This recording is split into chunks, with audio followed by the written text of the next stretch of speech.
Bonjour à tous et bienvenue à Catch Club. On se retrouve pour les news et aujourd'hui on va notamment parler de Cody Rhodes, de John Cena, de Rusev et de la blessure de Kevin Owens. Mais avant de passer aux news, je tiens à remercier Holy Energy qui sponsorise cette vidéo. Pour rappel, Holy propose des energy drinks sans sucre, sans taurine et avec des arômes et des colorants naturels. Et personnellement, il faut savoir que je consomme énormément d'energy drinks, donc pour moi c'était la solution parfaite pour continuer mais avec une boisson beaucoup plus saine. Et ce qui est stylé, c'est qu'en plus des energy drinks, Holy propose également des iced tea, des boissons hydration et depuis quelques mois des milkshakes. Et peu importe vos goûts, vous trouverez forcément une boisson qui va vous plaire sur le site parce qu'ils ont tellement de saveurs différentes. Donc si vous voulez tester, vous pouvez démarrer avec un starter pack afin de goûter toutes les saveurs différentes d'une même gamme. Et pour info, ce mois-ci, vous avez le retour du Holy Energy à la pamplemousse et à côté de ça, il y a plein de saveurs qui étaient épuisées sur le site qui sont également de retour. Donc n'hésitez pas à tester. Comme d'habitude, je vous laisse mon lien affilié et mes codes promo dans la description. Et un grand merci à tous ceux qui vont commander. Allez, on enchaîne avec un concours car actuellement sur mon compte Twitter @lecatchclub, vous avez une édition Deadman WWE 2K25 pour console Xbox à remporter. C'est un concours très simple, il faut juste liker, partager et taguer un ami. Donc je vous laisse le lien également dans la description, n'hésitez pas à participer, vous avez jusqu'à lundi 17 h. On enchaîne avec un petit point news AEW, on va démarrer avec Kevin Knight, car je vous avais récemment expliqué dans la dernière vidéo news que la WWE était intéressée par Kevin Knight et il l'avait même invité à l'une de leurs sessions try-out, mais au final, Kevin Knight a décidé de signer à la AEW et ça a été annoncé officiellement il y a quelques jours. D'ailleurs, Kevin Knight va remplacer Jay White dans le tournoi Owen Hart car malheureusement cette semaine on a eu plusieurs blessés du côté de la AEW. Donc d'abord on a Jay White qui souffre d'une main cassée et qui va être absent quelques temps. À côté de ça, nous avons également Mark Davis qui lui s'est blessé au niveau du pied. Apparemment, c'est une fracture au niveau du pied. Donc pareil, il va être absent quelques temps. Et derrière, nous avons également appris que Orange Cassidy souffre d'une déchirure du muscle pectoral. Donc là, forcément, il va être absent plusieurs mois. On continue avec une news du côté de NXT car pour rappel, il y a quelques semaines, Stephanie Vaquer a battu Giulia et du coup, elle est double championne car elle a le titre nord-américain et également le titre NXT. Mais mardi dernier, nous avons eu un segment in-ring avec Stephanie Vaquer et Ava Raine, la general manager de NXT. Et Ava Raine a expliqué que les deux titres féminins NXT méritent d'être défendus fréquemment, mais ce n'est pas juste que Stephanie Vaquer doit faire ça toute seule. Donc elle a discuté avec Stephanie Vaquer et au final, elles ont décidé que Stephanie Vaquer va rendre le titre nord-américain vacant. Et du coup, le titre sera remis en jeu dans un match de l'échelle avec 6 catcheuses lors du prochain Stand and Deliver. Alors je sais que beaucoup de personnes ont trouvé que c'était une décision un petit peu bizarre, mais je rappelle que c'était un choix un petit peu dans l'urgence de la part de la WWE. À la base, ce changement de titre n'était pas prévu, mais ils ont dû agir, car pour rappel, Giulia était blessée, et c'est pour cette raison qu'au final, Stephanie Vaquer a battu Giulia, et je pense qu'à ce moment-là, dans l'urgence, NXT a jugé que Stephanie Vaquer était la seule catcheuse assez crédible, on va dire, à ce moment-là, pour prendre le titre NXT à Giulia. Et petite précision par rapport à Giulia, Fightful nous a révélé que ces dernières semaines, Giulia était de retour au Performance Center, mais pour le moment, elle n'a pas encore repris l'entraînement.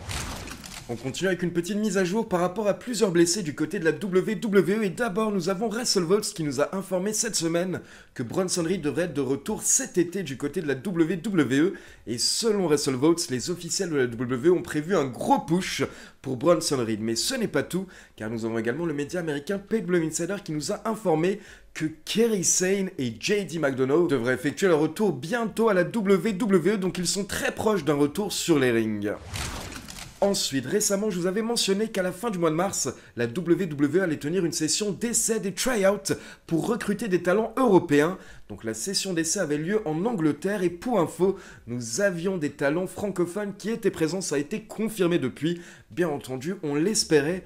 Et donc depuis, nous avons Fightful qui nous a confirmé que le catcheur belge Mike DiVecchio était présent à la session Tryout WWE. Et à côté de ça, nous avions au moins également un talent français qui était présent sur place. Car nous avons le média Kayfabe Friendly qui nous a confirmé que Aigle Blanc a également participé au Tryout. Donc bien entendu, on croise les doigts pour Aigle Blanc et Mike DiVecchio et on leur souhaite le meilleur.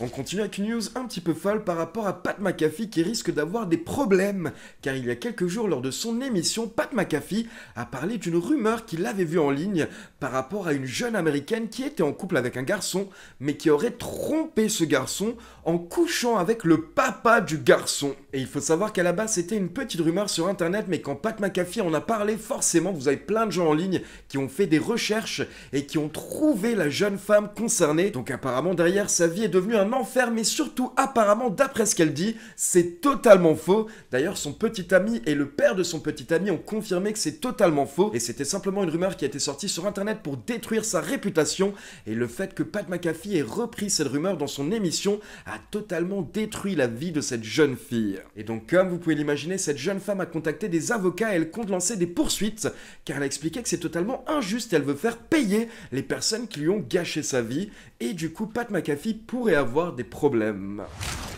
On continue avec une petite rumeur par rapport à Rey Fenix qui a effectué ses débuts vendredi dernier lors de SmackDown face à Nathan Frazier, et on sait déjà que vendredi prochain, il enchaînera avec un match face à Berto. Mais ce n'est pas tout, car d'après plusieurs médias américains, la première grosse rivalité de Rey Fenix à la WWE devrait être contre Andrade. En tout cas, c'est ce qui aurait été discuté ces dernières semaines en coulisses du côté des officiels, d'après les médias américains.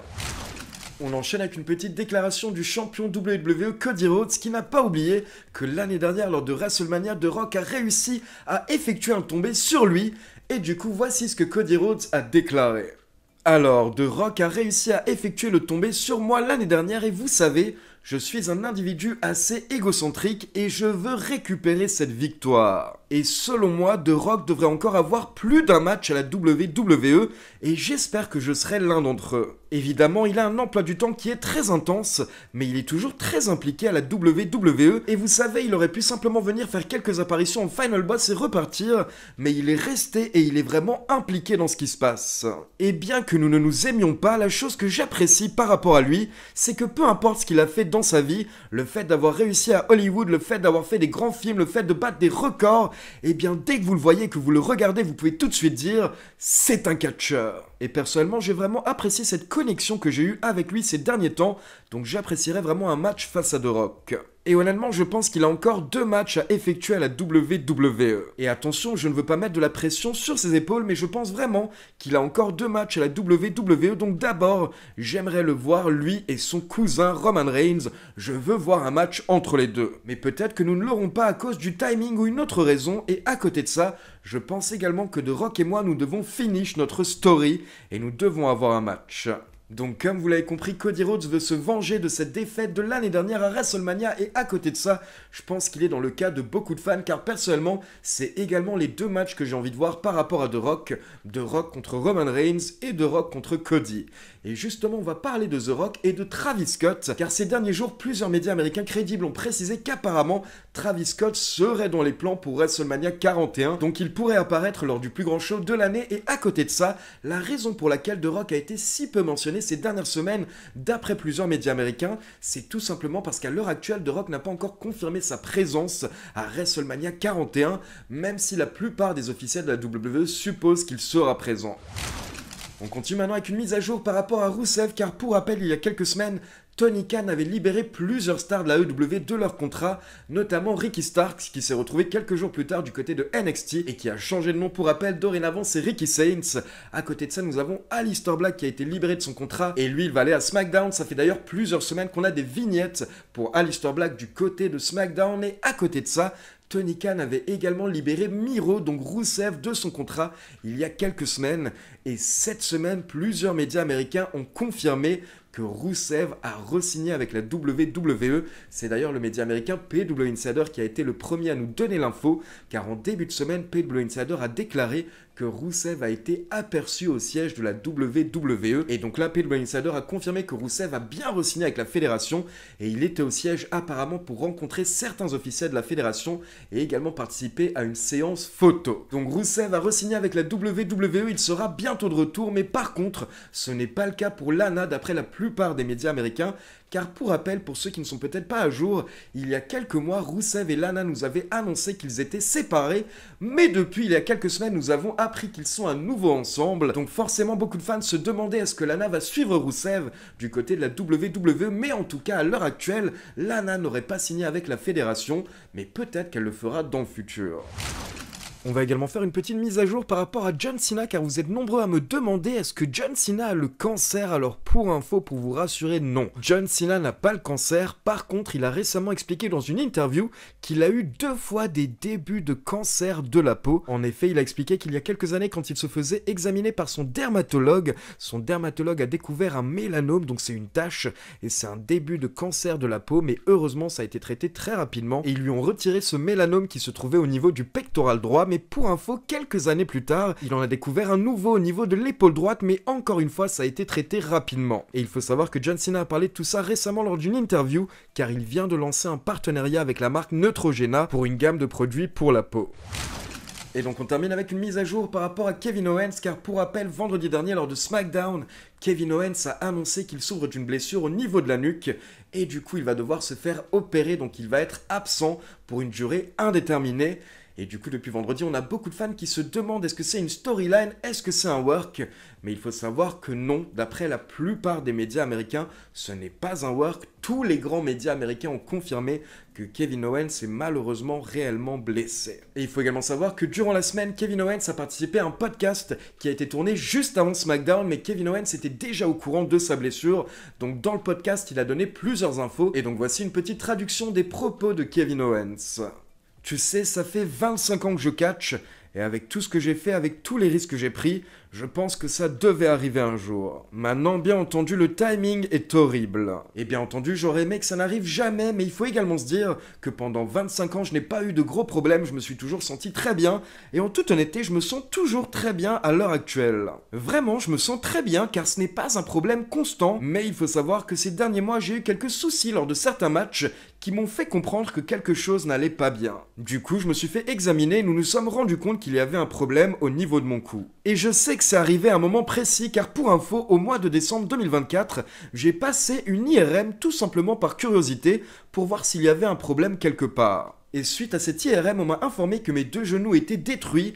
Mais ça, je le savais déjà, ça, ce n'est pas vraiment un problème. Puis j'avais également une sténose au niveau de la colonne vertébrale et je l'ai montré aux médecins de la WWE et les médecins m'ont répondu que c'est totalement normal, tous les catcheurs ont un minimum de sténose, ça arrive avec le métier. Donc suite à l'IRM de décembre, les médecins m'ont confirmé que tout allait bien, mais par contre derrière, j'ai eu un match au mois de janvier 2025 et dans ce match, il s'est passé 2 choses qui ont vraiment causé un problème au niveau de ma nuque. Et c'est à partir de ce moment-là que les problèmes ont commencé, je savais que j'avais un problème et du coup cette semaine nous avons passé une nouvelle IRM et nous avons appris que c'était sérieux. Mais donc vraiment je pense que c'est ce match au mois de janvier qui a causé le problème car avant de ça comme je vous l'ai dit j'allais très bien jusqu'au mois de décembre 2024. Et du coup, quand le docteur de la WWE m'a appelé pour m'annoncer que je ne pourrais pas participer à WrestleMania, j'étais totalement choqué. Car je savais que j'avais un problème, je savais que quelque chose n'allait pas bien, mais je ne pensais pas que c'était au niveau où j'allais rater WrestleMania. Je pensais qu'on pourrait s'en occuper après WrestleMania, mais quand il m'a dit que ce n'était pas possible